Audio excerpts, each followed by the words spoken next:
ببین مادر، ببین مادر، ببین مادر زمستونه، ببین احوالمو که مثل موی تو پریشونه.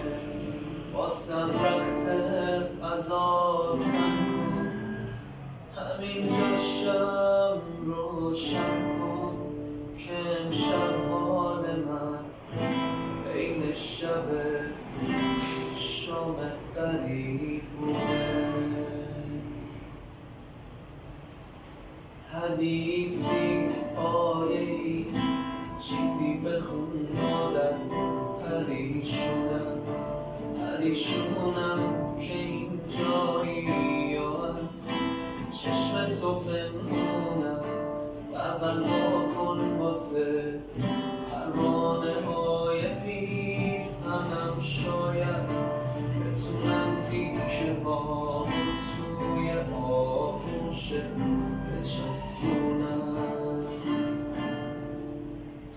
یه جوری گریه کن دنیا بفهم مادرم اینجاست، تو میدونی فقط که پیش‌های آخرم اینجاست. صدای گریه با تو میشنوم، دستاتو میبینم، بهم نزدیک شو هستی، سنجاق سرم اینجاست.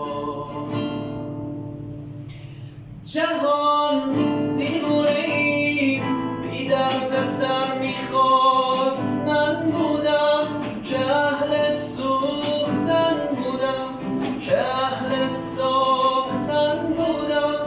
دلم میخواست از این لحظه های سرد بی‌وزنی به آغوش تو برگردم، اگرچه بی بدن